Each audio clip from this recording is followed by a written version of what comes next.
The Fishing Paper Show is proudly brought to you by United Fisheries, bringing fresh fish to your plate.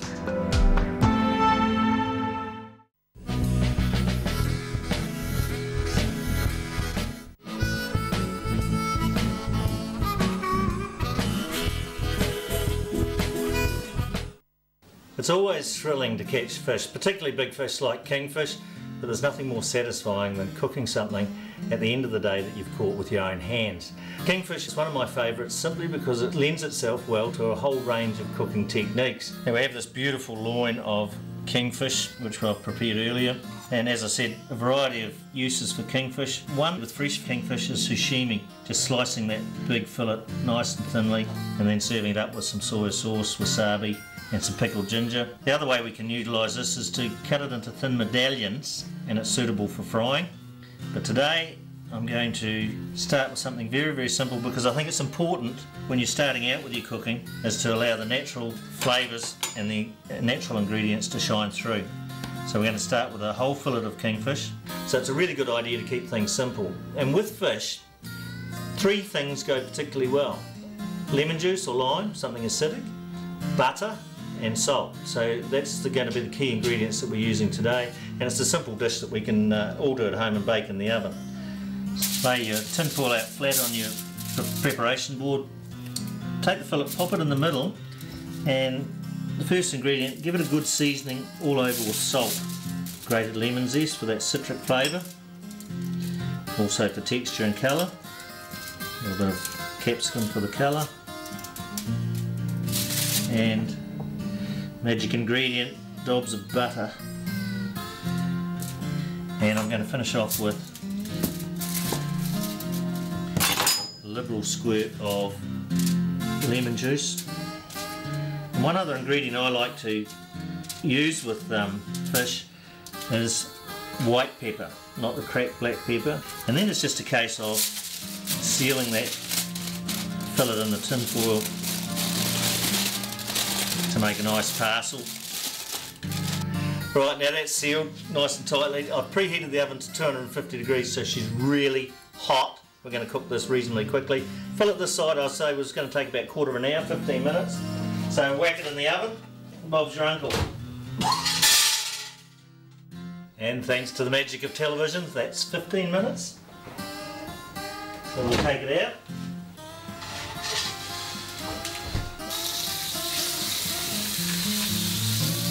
Now normally I would let that rest for a good 10 minutes just to let those juices reabsorb into the fish, but I'm so hungry I can't wait. I'm going to tuck into it now.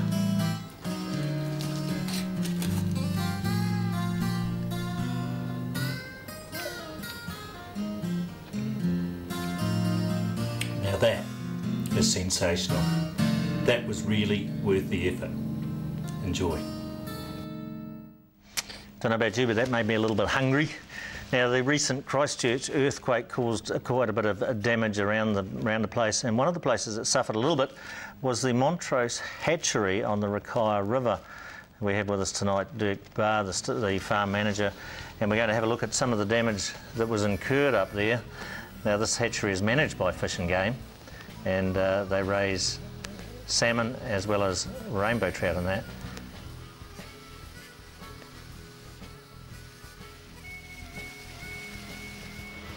What's happened here is the fish have gone through this crack as it's opened up in the quake, and there's actually a river flowing underneath the raceway now, and the little rainbows are living underneath, and they're coming up overnight and getting stranded in the raceway here, and hence the dead ones along the side. That's what was survived after the initial wave that went through the race and actually threw the fish out of the concrete races onto the ground. So. Dirk, was the damage serious, or did you get away lightly? I would call it quite serious, Daryl. We lost approximately 40% of our salmon stocks and probably 50% of our rainbow trout. As far as the overside of things go, we had a big problem with silt continuing to flow down the mountainside. All right, we'll see a little bit at the moment. You've got to talk me through this. What are you doing, making fish fillets or something out of this? Yeah, rainbow fritters. Yeah. What happened here was the salmon, the little salmon, as you can see, they got mixed in with the rainbow trout, and of course we've got to separate them because they're at different sizes, and the salmon would have died if they were in competition for food with the rainbows. So this machine is a fish separator? Yeah, it's a grater, yeah.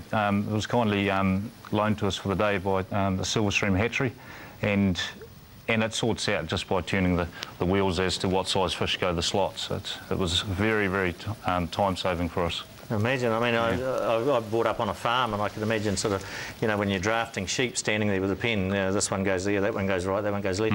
So that's, how accurate is that? Yeah, it was pretty accurate. I'd say 99.9% accurate. It was very good.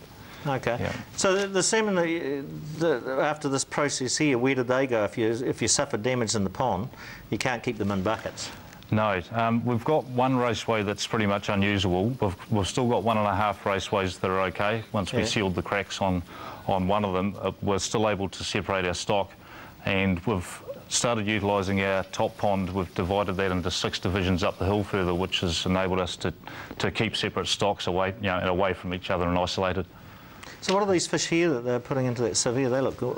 What's happened here is they're wee brown trout. They've just hatched, those ones by the look of it, but with the ongoing silt problem, we actually lost probably 30% of that stock as well. And because it went through all the eggs and the newly spawned rainbow eggs, they completely died. That tray of eggs there, we lost them altogether. So these are what, salmon eggs or trout? Rainbow trout eggs, those ones. Yep. So how many fish did you save all told? How many did we save? Did you save? Yeah. Oh, we saved a lot. We probably. I think we've still got 50% of our salmon stock left. So in terms of actual numbers, have you got any idea? Do you get out there and count them? Yeah, well, I had the numbers the day before the quake because I just weighed them and counted. So I know exactly how many rainbows I lost. I lost 40,000 rainbows, and the salmon stock will equate to about 150 to 200,000 lost. Wow. Yeah. So what sort of impact is that going to have to the program that you're doing with the hatchery? As all hatcheries do, we carry insurance stocks, so I always carry 50% more than what I need a year down the track.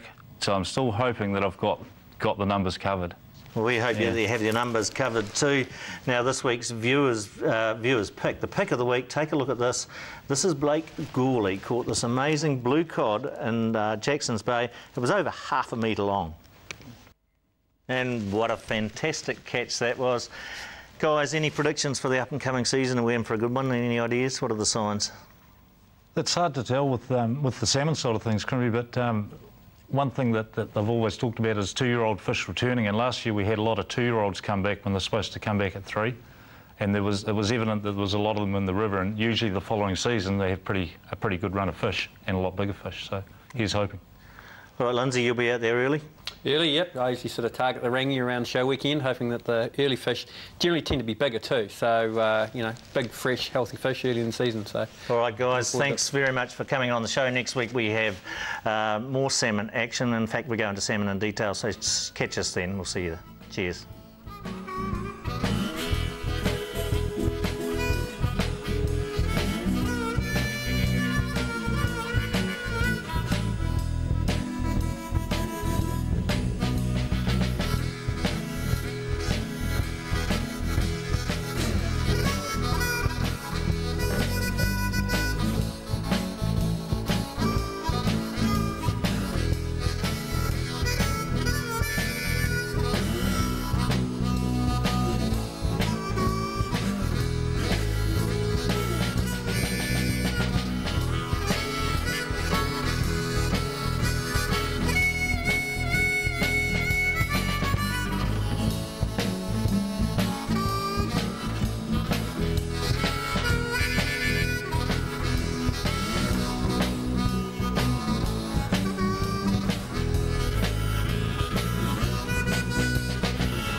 The Fishing Paper Show was proudly brought to you by United Fisheries, bringing fresh fish to your plate.